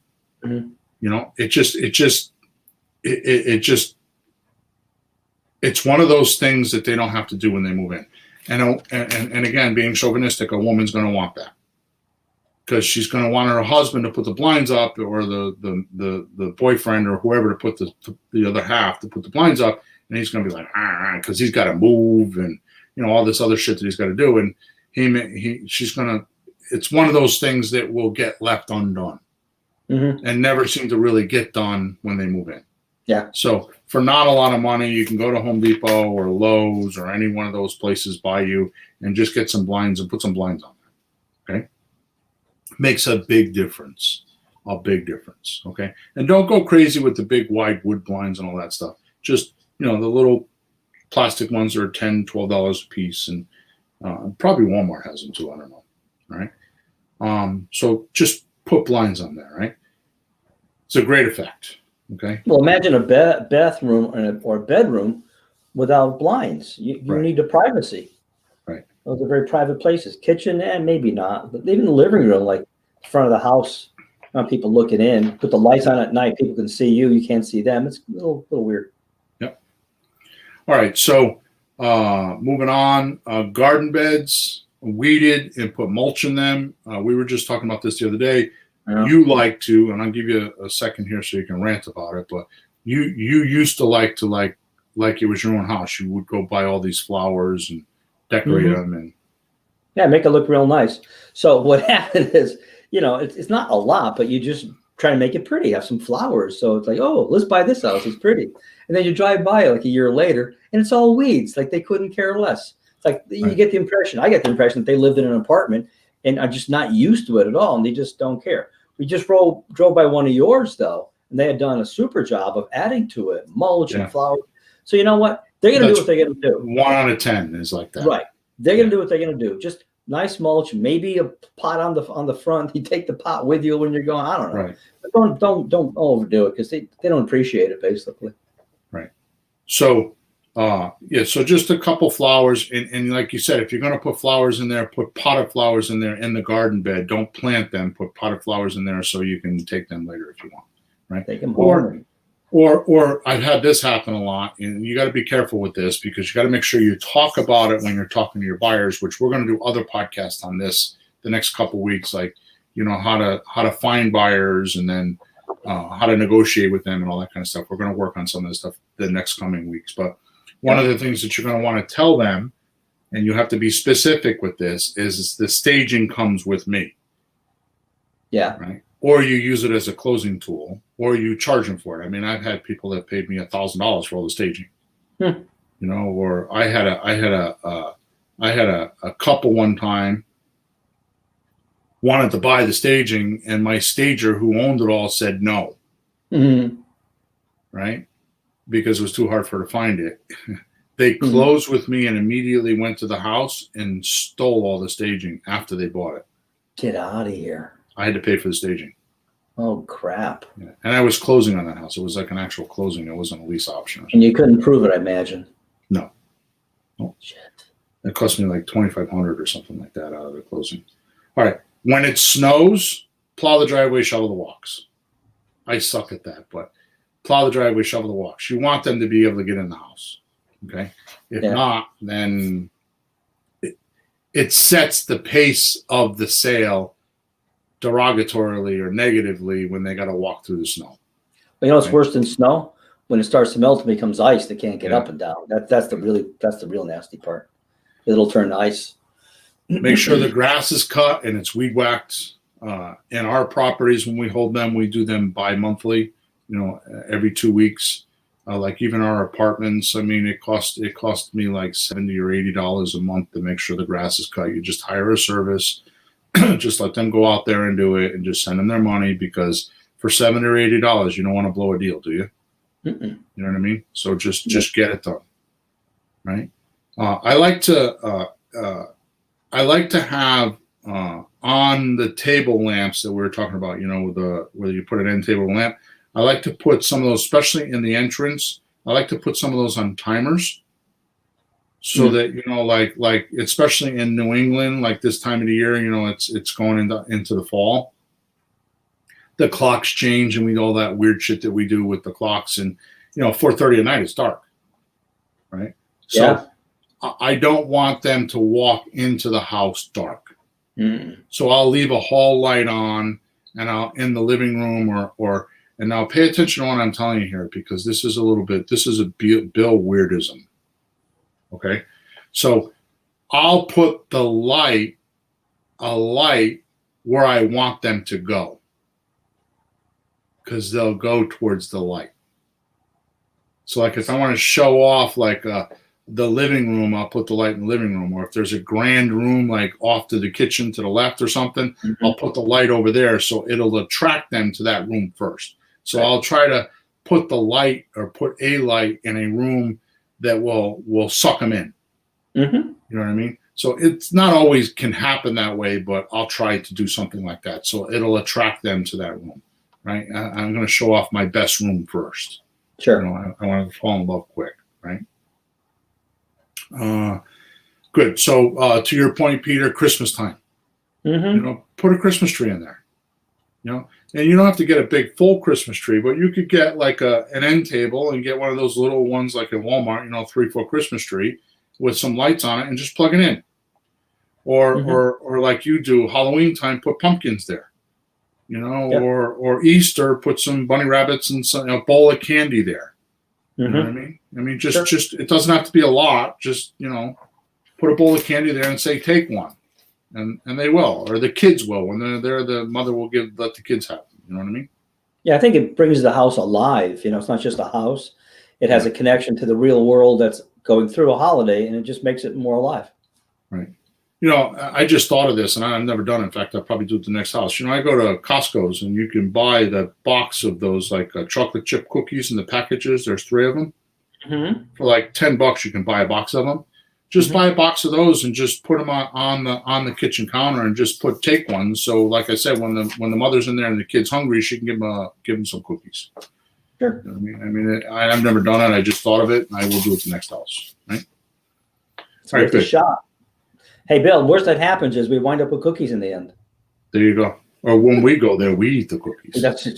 Something like that. Cookies and cigars. What's better than that? Ooh, yeah. Rugs in the bathroom. You know, like around the toilets, in front of the shower. You know, by the sink. You know, it doesn't have to be all 3, but just put some color in there. And guys, listen to me. Please listen to me, guys. Johnny, listen to me. Jefferson, listen to me. You know, Reggie, listen to me. The guys in the group here, pick the same color. You know, don't have one color towel and another color rug. You know, use the same. You're going to use blue. Put blue for everything. Okay. Yeah. Don't you better go to Walmart and get a kit. Yeah, exactly. Okay. Kit. So, and you could do that. So put, you know, even if it's just a rug around the toilet and just some sort of like a bath mat in front of the shower, you're good. Okay. And then shower curtains. Make sure you put shower curtains where there's not shower doors. If there are shower doors, make sure they're clean. Yeah. Make sure they are clean. No calcium or any mold or anything like that in them. And what I try to do is when I have doors, I leave them open. And I leave the door open so you can see right inside the toilet. I mean, right inside the shower. If they do have that, then sometimes I'll put a shower mat inside the tub, you know, so that you can direct their attention to something being in there, right? So, towels on the racks, you're really good with that. Make sure that in the kitchen, if there's a towel rack, you put a towel on there. If in the bathroom, you don't leave the towel racks empty. Even if you just put one towel in the center, it's fine. But just put towels in the rack. You know, in the bathroom, make sure there's soap on the sink, so when somebody goes to the bathroom, they can wash their hands and use the towel to wipe their hands off. You know, you want to make them you want them to stay in the house. You don't want them to leave, right? In the wintertime, of course, I'm here in New England, so in the wintertime, I like to leave the heat on 60 degrees, 58, 60 degrees. I used to turn the furnaces down to 40 degrees because then they won't freeze. But when I'm doing renovations, I do that. But when I'm showing the house, I like to put it on 58, 60, 62, something like that. So when they walk in, it's not ice cold and it's uncomfortable, right?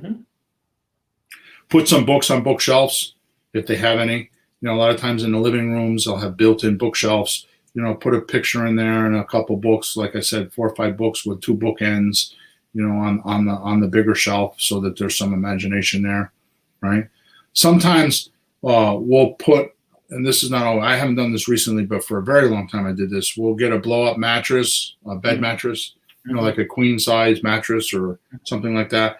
And what you do is you take the mattress and you blow it up, and you just get some cardboard boxes, right? And you put the blow-up mattress on top of the cardboard boxes, so it's up high, so it looks like it's on a bed frame, right? You don't need a bed frame or nothing like that. You just put the cardboard boxes down, you put the blow-up mattress on top of it, and then you put bedspreads on it. You don't have to put sheets or nothing, put bedspreads on it. And then you take the pillows and lean them up against the wall so you don't notice that there's no headboard. Right. So you take pillows, and you put some sort of, if you buy the bedspread, buy something with pillow covers, and you just stand them up, long ways, so that there's a 24-inch, so you don't notice that there's no headboard, right? And then you just put a little, you get a little girly pillow like a heart or something like that, and put it in between the 2 pillows, and it does amazing. It does amazing. It's amazing aesthetics, right? And it just does a good job. And then just put like on one side, not both sides, but on one side, put an end table. Yep. Like a bedside table. And I don't mean you need to go buy a bedside table with drawers and cabinets and stuff. Just like a. What I've used an end, not an end table, a fold out table. Like a TV table made out of wood. Put in the corner. You put a little tablecloth on it. Tablecloth on it. That's right. You're great that way. Yeah. So, I found recently? So you could buy a set of folding tables and do this all over the house. Yeah, 4 tables. What else? I recently bought an air bed, but it's 24 inches high. They make really tall ones now. Yeah. So you don't even the box thing, and I just pump it up, and it's really high, so it just sits by itself. Yeah, I would still put it on a box, but the point that I'm making here is once you do that, make sure you put a note, a big note. Please don't sit on the bed. Right? It's it's for aesthetics only, but it's not a real bed. This is not a real bed. Please, and they'll be curious and want to see it. But most people will be like, "Oh, this guy's clever." You know what I mean? That's when you put a note like that on there, right? So that's a good thing to do. And then, like I said, maybe an end table on each side of it. But don't do anything else. If you're in that room, if you got blinds in there and you got the bed and the end table, that's all you do. You don't do anything else. Okay. And that's pretty cool. So we just want to provoke the creative juices. Okay. So I think you got the idea, right, Peter? So now, there's more you can do, but just don't overdo it. That's the biggest advice I have is you'd be amazed at what you're saying, a TV tray, a TV and a TV table, right? And a tablecloth and a lamp on top of it with a picture would do to a room, right? Or a coffee pot with a couple mugs on the end of a 10-foot counter will do a lot. A rug in front of the kitchen sink with a blind in the window and a little flower, on the right side of the sink does a lot, right? Especially if it smells good and it's clean. Those are the big things. It does a lot. Okay, so don't overdo it. Don't pay a stager to go do it. If you want to, you can, but you don't need to do all that. You just need to in various rooms. Not every room needs something, just in various rooms, just break it up a little bit. So when they're walking around the rooms and looking at 3 bedrooms, one of them's decorated. Put a twin bed blow up mattress in one of the rooms and put a boy's sheets on there or girl's sheets on there, or just to decorate it. So it's like, oh, this could be Molly's room, or this could be Max's room, stuff like that. You know what I mean? So, all right. So you get the idea, right? We're good. Oh yeah. Okay, good. Now let's talk about selling it quickly. Okay. So some will not want to do this because I've had coaching clients that are nervous, but I'm going to tell you right now, those are my pain in the ass clients, okay? Because they're worried about shit. And it's like, don't worry about this, okay? And I'm going to tell you the reason why. But I don't show houses. You know that, Peter. I don't show houses at all. I let them go in on their own free will and go. Like I said, this is the discovery stage. So they find a sign on Sunday afternoon. They're with their significant other, and they're like, oh, let's go check it out. They're curious, right? So here's how it works, okay? I put out And do not skip this, because in the wintertime when it's frozen here, we have more trouble selling a house because of this. Right? So January and February are my slowest months to sell houses. December is the best month to buy houses. December is my crush it month. You know, it's like that's usually when I buy the most amount of houses is in December. Okay. But when I buy them, I know I'm going to hold them through. Johnny says he doesn't decor nothing. His wife does it all. Perfect. He's the subcontractor. She's the designer. So perfect. Johnny, can we all marry your wife? No. Some of us have to do this on our own. Okay. And believe me, my wife could decorate a house, but it would cost me way too much money. Because she would want to buy all these things, and they'd end up in my house, and I'd have more crap in my house, and I don't want that. So, anyways, in January and February, because the grounds are frozen, we can't get signs out, and it affects our sales. So you're going to want to put 10 to 12 signs in the neighborhood, and all the signs say are house for sale, top line, next line, no bank qualifying, next line, a phone number. Underneath that, in smaller letter, 24/7 free recorded message, because people don't want to be sold. They want to discover this. So if you tell them it's a free recorded message, they can call and listen. Okay. Now what you're going to do is all the people that call that discovery sign, you're going to get their caller ID. And when you get ready to start closing on this house and you got all your offers in, you're going to want to send a voice blast out, which I use voiceshot.com. Voiceshot.com. I mean, I have services now that includes my service, but if you don't have a service, voiceshot.com is not that expensive. And you can upload all these phone numbers of people that inquired about the house and send them a message, say, hey, it's the owner of 123 Main Street. I have a couple people interested in the house. I just wanted to make sure your offer's in before I close with one of these people. And it'll provoke a flurry of people to go back and look at the house. You know, remember, it's the house at 123 Main Street. You know, it's next to the YMCA. It's the one with the steeple on the roof, or, you know, the one with the, you know, the Christmas Santa Claus in the basement, whatever, you know, however they would remember it, right? So the signs, there's 12 or 15 signs in the neighborhood. Those are what we call the discovery signs, right? And I do a phone recording just for those signs. So the phone number is going to be just for the discovery signs. So the discovery signs are going to be going to a voicemail box. It pretty much says, you know, house for sale, no bank qualifying. Here's the information you need. It's not a long message. It's basically says it's a 3-bedroom house, 2-bathroom house. You know, it's over by the high school. You know, here's the address. Go check it out 24 hours a day, and I'll show you the house. Okay. Does that make sense, Peter? Absolutely. No, I saw your video a couple of years ago, and that's what I use when I have one of these puppies. So the second thing you're going to do is so these signs are going to have like arrows, like at stop signs, to kind of point them in a direction. I like to leave, like, it's a Hansel and Gretel effect. You know, I like to leave little breadcrumbs so they can follow the signs and actually get to the house. You know, not like every 3 feet, but, you know, at major intersections, there'll be a sign like a house for sale with an arrow. Okay. So you don't have to go that far out. You can go, you know, in a short radius, because there are drive routes around that house, right? In other words, you come out of the house and you take a right, because that's where the grocery store is. You got to go that way to get to the grocery store, or, you know, that kind of stuff, right?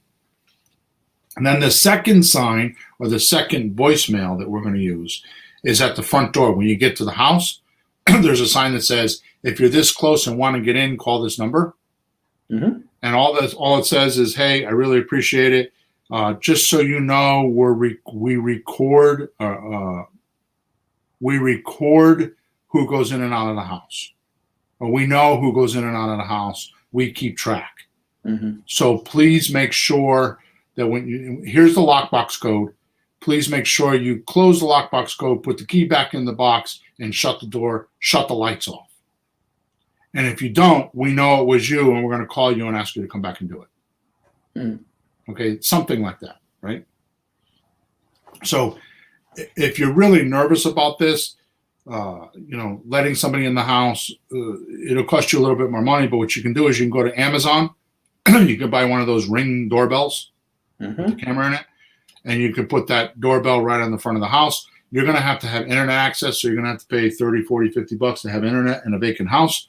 But you can control who goes in and out of the house. So if you're really nervous about it, you can like put a Ring doorbell on there. And when somebody comes to the house, it pops up on your phone and you're saying, oh yeah, no problem. Go in, the lockbox number is this. And you can get it that way. I suggest you don't do that because then you're not going to get a phone number and you're not going to be able to do the follow-up work later. But some people are going to be nervous about this. I've never had a problem. Oh, but I'd rather have somebody's phone number that can be tracked rather than just a face on a ring. How do you know who that is? Right, exactly. Yeah, so the phone number, you track that. Police can track that in a second. Or you can do both. I mean, there's systems out there where you can do both, but they're expensive. They're a couple $1,000s, and you move them from house to house. I mean, I had a coaching client that had all that stuff, and he moved them from house to house, and I wouldn't do all that. More to the point, if for some reason something happens in the house, all you got to do is print out the phone numbers and give them to a police officer and let them go do their research. And sooner or later, they'll figure it out. Okay, so it's not a big deal. Okay, I don't think it is. Once they enter the house, there's a tripod in there with a whiteboard. I use a whiteboard. You can use an easel with one of those flip charts, the paper flip charts, whatever you want to do. It's about the same amount of money. But as soon as and I like put the easel with this whiteboard like right in their way, so they like practically trip over it when they walk into the house, right? I know that when we first did this, you kept moving the easel because it was in the way, and I thought like, oh, hey, Bill, it's in the way, but you want them to see it. I want them to like trip over it. I mean, like walk into it. No. Yeah, you think they'd read it? They go, hey, look, they don't. They just they don't read. Who reads? Right. So on that board, it says three things. Number one, it says look around as much as you want. Make sure this is the house for you, right? So if you're copying this down, it's like look around as much as you want. Make sure this house is for you. The second thing is make sure you show anyone who will help you decide to buy this house, so it makes that decision easier. So like if it's a husband or wife or mom and dad, make sure you bring them back. Yeah. Okay. Number three, go to the kitchen counter and get our info pack for all the details about the house and how to buy without bank qualifying. Right. So at the kitchen counter, you're going to have your offer pack. Okay. Mm-hmm. So the offer pack is the first page is what we call the MLS sheet, which is not really an MLS sheet. It's just, the picture of the house and all the details of the house. It's going to tell you how many bedrooms, how many bathrooms, how many square feet, all that kind of stuff, right? You call it an MLS sheet because on the MLS, they print them. Okay. They print them off. All right. So that's the first page. The second page is if you have other houses, and I'm telling you, this works geniusly. I can't tell you how much money I made when I thought of this. In fact, I had a sales manager that actually made a comment to me one time, like, I wonder how we can get people to go from one house to another. And that's when this kind of popped up in my world. It's some years ago, right? So the second sheet is if you got 3 or 4 houses for sale, and I'm telling you, when I get to the end of this podcast and tell you what to do, you're going to be like, holy shit, I didn't think of that. Okay. But if you have other houses for sale, on the left side, I don't make big pictures. They're little, 2x2 pictures on the left side. And to the right, I put a description of the house, right? Or I put the address of the house, and then I put a written directions on how to get from where they are now to the next house. Mm-hmm. And if I have 3 or 4 houses, I put all them on that one page. So on the left side is the 2x2 pictures. On the right side is a heading that says the address, and below it is a written directions on how to get from where they are to that house. Mm-hmm. Okay, because they may not like this house and might want a different one. Okay. Then the third section of the offer pack is frequently asked questions. This is a 2-page document that took me some years to accumulate. Because we found after talking to so many buyers, they all pretty much ask the same questions, like how does this no bank qualifying work? And do I need a down payment? And what happens if I don't qualify for a mortgage? You know, like, and I was going to talk about those today, but I knew that it was going to be too much time. We're already over time. So maybe we'll talk about those in another podcast, but it's frequently asked questions. So it pretty much handles the common objections that they would have. So they don't call you up and ask you the same question. And you talk to 100 people with the same question. And what happens is if you do that, you get burned out. And you're just like, yeah. And then when you actually have a prospect, you won't know it because you're just doing you're running through the drill and you're like on automation. You know, you're like the robot and you're not really qualifying because you're talking to too many people. You're talking to too many suspects is what you're doing, right? Yeah. And then the most vital portion of the offer pack is the fourth piece of it is your next step form. Now the next step form is all about the down payment, and I provoke them with things like we take trade-ins, you know, we take campers, we take cars, we take jewelry, and there's a whole list of things underneath, like how much of a deposit do you have? And then we put in a parentheses below it, the things that we'll accept. We'll take stocks, you know, all these different things, income tax returns, lawsuit settlements, you know, that's all on this document.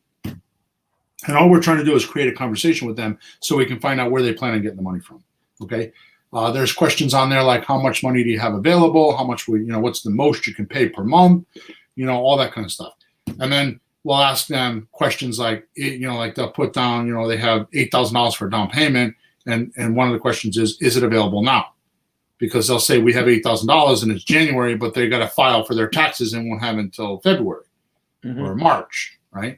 Or they're going to do an instant refund or something like that. So you have to ask them, is it available now? Right?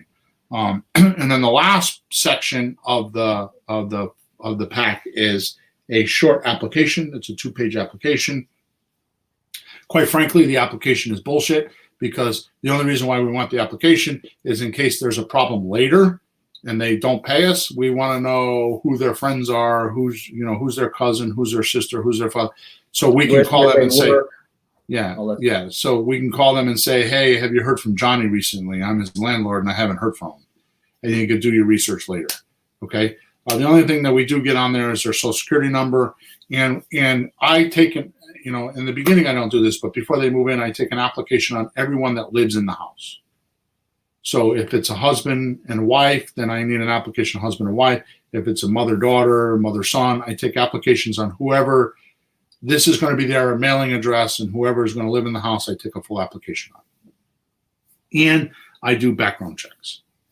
Okay, so that's pretty much where it is. The other thing about the offer packs is what I do is I count them. I usually leave 10 of them on the counter, and I have a big sign that says, please take one. Lately, I've been using the yellow corrugated boards. I put a big, put it up against underneath the kitchen counter. And it's like, please take one. And then I put them on bottom there so they make sure they don't miss it. But what I do is I'll print up, say, 50 of them or 20 of them or whatever, 30 of them, whatever I print up. And I'll leave 10 on the counter. The rest I'll put in one of the kitchen cabinets or one of the kitchen drawers. So when I go there, I can refill it. Okay. So, or if somebody goes there to check on the house, they can refill it. Which, by the way, when you have a vacant house like that, you should check on them at least 3 or 4 times a week because funny things happen. People go in, they leave lights on, water running, all kinds of crazy stuff that, if somebody leaves, if a kid goes in the bathroom and turns the water on and it's running for 4 days, that could cost you $300 or $400. So you want to go into the house and make sure you check. Okay. Now, I'm kind of rushing because I got 2 more pages of stuff here and we're already at 1 hour and 38 minutes. So I'm going to rush through this, and if you have questions, just send me a support ticket. The guys that are on Facebook and or sending me messages, just send me a note and let me know that I'm doing okay, that this is not too much information and I'm overloading it. Okay, I might have had to do this in 2 podcasts. Okay, so let me catch up to my notes here. So now a couple of things. They don't know, the buyer doesn't know what the price of the house is until they get into it. The first time they see the price of the house is on the flyer pack. Okay? I don't want them to know what the price of the house is. I'm going to tell you right now, if you're doing what we do, which is sell on lease options, the price is never the problem. They want to know how much down and how much a month. That's all they want to know. Just like they're buying a car, right? They want to know how much down and how much a month, and they'll pay whatever, right? If they, for some reason, I've had a few wise guys say I'm selling a house for $199,000 or $200,000, and they think the house is worth $180,000. They'll say, well, the house is not worth $200,000. I only want to pay $180,000. I'll just simply say to them, okay, no problem. Can you close within 30 days? And they'll say no. Then I'll say, okay, well, the house is $200,000. If you don't like it, see ya. And that's just the end of it. Okay. Another thing is they don't get my phone number or contact information from me until they go through the pre-qualifying process. And I just gave you the pre-qualifying process because they saw the discovery sign in the neighborhood. They called it. They went to the house. They saw the sign. They entered the house. Oh, what I just did. They called and they entered the house. They read the sign. They went to the flyer pack. They looked around the house. Now they're ready to talk to me. I don't want to talk to them before that because I'm not going to put up with tire kickers. And I have a short fuse with that kind of stuff. You think I'm bad on the podcast, you should hear me talk to these people. I had a guy yesterday. I was talking to a guy yesterday that called off of one of my letters. And he's like, you called me. You should know what the house is. And he's like busting my balls, right? And I'm like, dude, here's the deal. You know, I went to the town hall. I got a list of all the houses in the town hall and the numbers, the addresses that don't match the house. In other words, the tax bill is mailed somewhere else. I mailed to those people. I haven't looked at your house. And he's like, well, go look at it and tell me what you think and make me an offer because everything's for sale. I said, I don't think so. And I hit the end button and I hung up on him. I'm like, screw you. I ain't talking to you no more. I got to prove to you that I got to spend $200,000 to buy your house. You want to sell me your house? You need to sell me your house. You know, like, get away from me. I'm not going to beg you to buy your house. Get away from me. Yeah. It's the same way with buyers. I'm not going to beg them to buy my house, right? I'm going to try to sell it to them, but I'm not going to put up with all the assholes, okay? So they have to go through this marketing. So I have the marketing doing the pre-qualifying, right? I make sure that I do I make them feel like they've discovered it. And then they kind of like go through the next step, like they're unraveling this mystery. And at the end, they either perform or they don't. Okay. And it's even better than they used to be because it used to be in the past, what they would do is they'd have to fax in the documents. Nowadays, I just put on the documents, take a picture with your phone and text me. And I get them like they do it right in the house. You know, it's like, let's do this now. And she'll like whip out her pocketbook and start writing and he'll start telling her what to write. I mean, I see this all the time and it's like they just send a picture of the application and it's done. And you get on the phone with them and you call them and you go meet them and do whatever you got to do. Right? All right, good. So next, they fill out all my paperwork before I meet anybody. So I do not go to the house to meet anybody unless they filled out the next step form in the application. Right. And honestly, it's kind of stupid. And I didn't have this advantage when I first started, but I have a private eye that works for me personally, and I don't pay him. Did you know that? No, but I feel a joke coming on, Bill. It's called Mr. Google. His name is Mr. Google, the private eye. Yeah. Just type the person's name into Google and see what comes up before you go make the appointment. Just type in their name and just see what happens. And you'd be amazed what would happen or not happen. Yep. Right? Or go onto Facebook and type in their name. Right? And look at some of the pictures and see what kind of life they live before you even meet them. It's not hard. Right? So, anyways, that's filling out the paper. Because I can do this and I know what their, this paperwork, I kind of know what their living arrangements are now. Like they're renting or they're living with mom and dad or they had a foreclosure or whatever. I want to know how much they have for a down payment because a down payment is going to be the amount, is going to be the major factor, okay, and their income. Before I even go talk to them, I know what the down payment situation is and the income, right? Like I have a girl that I just put in a house over in Meriden on Swain Avenue, I think it is, or Swain Road or something. And this girl literally chased me for a month to be in this house, or 3 weeks. And I didn't think they could swing it. And in the end, she worked. She did some amazing stuff, and they pulled it out, right? Nice. Now, here's the thing. It's very simple formula. The down payment is the number you pick. I usually go for 10 grand all the time because I'm selling $200,000 houses. I will take less, but I will also interrogate the crap out of them to see if they can give me some now, some later. And I'll write a promissory note on the later, like 3 months later, like this one in Swain Avenue. I have money coming from them that I wrote a note for $5,000 because they had a lawsuit. And I did my research on the lawsuit, and I made them get things in writing from the lawyer saying it is coming to fruition. And I have all that in my folder. And I wrote a promissory note. Okay. The other thing is that with the income, I try to triple the rent. So if the rent is $1,500 a month, I triple it. So I want to make sure that I have $4,500 a month total income in the house, minimum. So that could be between from their deposit. No. From what? The rent. Just accumulating the rent. Okay. Yeah. So I want to make sure that I have triple the rent payment. So if it's $1,500 a month, I want to make sure I have $4,500 a month and income coming into the household. Mm-hmm. So I know that they could pay the rent. Oh no, I got you. Like, yeah, that's like a landlord thing.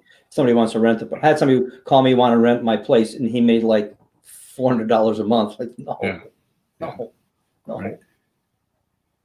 And at the end, if they don't convince me that they're motivated, I don't waste my time.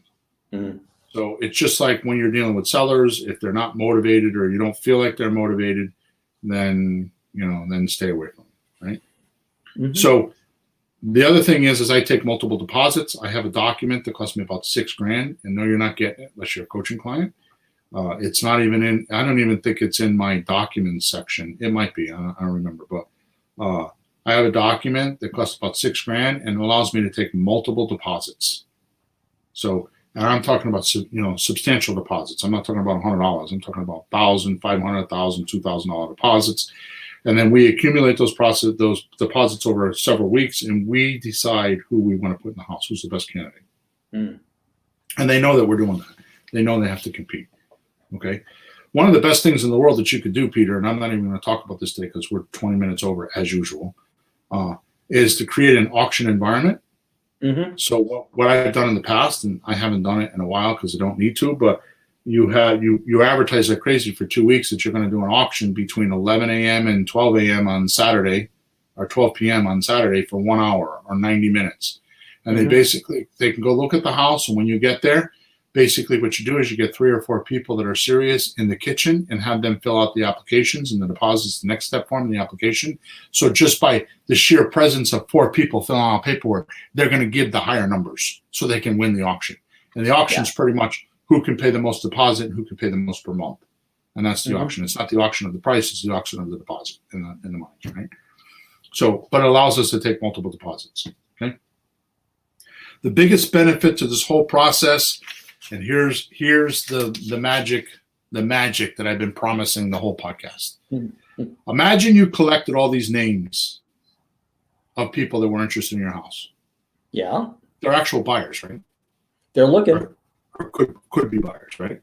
Mm-hmm. They're part of the 81% most of the time. I'm going to tell you 30% of those people are qualified for a mortgage.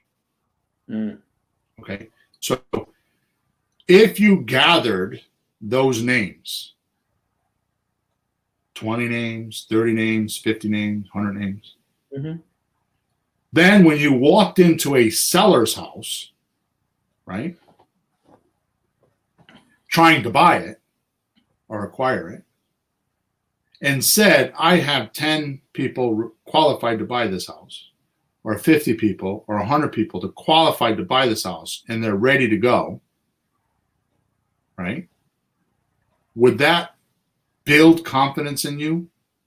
How much selling do you need to do to a customer, a seller that says, I got 50 people that are trying to buy a house. Yeah. And they're ready to go, just the way I'm telling you. Mm-hmm. It turns evergreen because you constantly have these names, right? So the more houses that you promote and sell, the more names you get for buyers and the faster you can do it. So now imagine this. A seller is on the fence about your offer, right? Yeah. You ask for a few days to contact your list, say a week. Mm. You see how much interest you have with your sellers, with your buyers list, because you send out an email and see how much interest you have. Mm-hmm. Right? That's called bringing a property to the market. Yeah. So if you have a lot of interest, then you're going to call the seller up and say, I got a lot of interest. We should sign a contract. Mm. And you can show them emails. You can give them evidence, like print emails and stuff, right? Or text or however you're doing it. Yeah. And it would help you close deals. Now, the last thing is, even if in the beginning, all right, you take deals that are close, like you can't make a lot of money with the deal, like a slot deal, you should take it just to build a buyer's list. Mm. Right? So promote the property just to build your buyer's list so that you can get those 20, 50, 75 names, which you should be able to do in 1 or 2 deals, 100 names, 200 names, whatever it is, right? And build your buyer's list so that you can buy more houses. So the benefit may not be in the deal. You might only make a couple grand or 1,000, or maybe not even make anything on a deal, and learn how to make the deal and accumulate this list that's worth a fortune. Because now the next deal you go into, you can say, hey, I got 83 people that are on my list and they're pre-qualified and they're ready to buy a house. I can turn them onto your house with a flip of a switch. So why don't you let's sign this option agreement for 7 days and let me see what I can do. And if I have interest, I'm going to come back and want to have the option agreement for 3 months, 90 days. Interesting. Just a 1 week, just to show them that, because what's he got to lose for 1 week? We talk to people like, well, let me think about it for a week. I just started. I got an offer. So hey, give me a week. Yeah. Then you do and you don't have to close in the week. That's putting a lot of pressure on us. But then you buy the 90-day. And then you come back to them and say, okay, so I've got 36 people that responded. I can send you some evidence of that. Copies of emails or texts or whatever. Screenshots, and say, here's some people, and give me 90 days on an option agreement. Which, by the way, the option agreement is. They could still list with a realtor and all that kind of stuff. All you're saying is just give me an opportunity to close one of these people. Just show them the house and close one of these people. So I need to make arrangements to show these people the house, and you're just one step further into building confidence in your seller when you're acquiring. Right? That's crazy good. So building this buyer's list is a good thing. Now, I'm not suggesting you have to do that, but if you do in the beginning, you do a couple deals just to learn how to do it, because you're going to have to do that. You're going to have to learn how to do a couple deals. So do a couple deals just for your education. Don't try to make a ton of money on it. Just get your education. Because once you get your education, then the money will come later. Yeah. Absolutely. Okay, good. Well, you can get your education by paying $1 gazillion or paying less, but doing the process, Right. That's why I like working with you, or people like working with you. It doesn't cost a lot, but they learn as they go doing it, instead of just spending a bunch of money, theoretically learning all about it, and then you're cut loose to do it by yourself. That's not good. That's not good. We aren't doing that around here. That's not good. At the end, final to end off, because way over time here, that's what realtors do. They have open houses. So the biggest lie in the real estate system with the real estate mafia is that they're doing an open house. Open houses are done for only 2 reasons. Number 1, to satisfy the seller, thinking that the realtor is actually doing something. And number 2, so that the realtor can gather buyers' names for other houses. His own client list. That they never, the percentage, that's right, his own client list for buyers. The percentage, I forgot what it is. It's very low. It's like below 20%. The percentage of the realtor finding a buyer in an open house is like very low, like 8% or something like that. It's a very low number. But they do it to do show and tell for the seller, so that look what I'm doing for you. I'm working for you. And number 2, they gather a buyer's list, names and numbers for other houses that they can sell, and they can turn around and sell those to buyer's list. Okay. Okay. That was a lot of stuff, Peter. We should have done this. We should have done it in 2 podcasts. Yeah. That was. Yeah. I thought we were done a half an hour ago. Yeah, exactly. I was happy. Good. So we're going to cut out. Please scroll down into the description. There's a lot of free stuff in there that you can get. Click on the link to go to the free stuff page so that you can get started and doing some stuff. go to flippinghousesforrookies.com and scroll down to the podcast right below it. You can leave us a review. Please leave us any kind of review, good, bad, or indifferent. And also make sure you subscribe to wherever you listen to us, whether it's YouTube or whether it's on some podcast platform. Just subscribe so you know we're here every week. And lastly, if you have any questions, just go to flippinghousesforrookies.com. Top right hand side, it says support. Just send me a support ticket, and I answer them myself several times a day. Lately, it's been kind of hard because I get a lot of them, but just go in there, and if you got deals or you got questions, just go in there. I'll go as far as and if I think you're impinging upon coaching, I'll tell you you're impinging upon my coaching. This is really a coaching question. I'll answer this question, but after that, you need to get into the coaching room. So, also, last thing I want to say is we've changed my website some, especially the courses page. Go check it out. Okay. So with that said, Peter, we're over and out, man. So long. I'm gonna go rest my voice because I got a dry throat right now from talking so much. Yeah, you need to rest it before you smoke on it. Oh, stop! Is that how you feel? You don't want to smoke on a dry throat now, do you? Exactly. Okay. It is cigar 30, so I have to go. All right, we're over now. Talk to you next week. So long.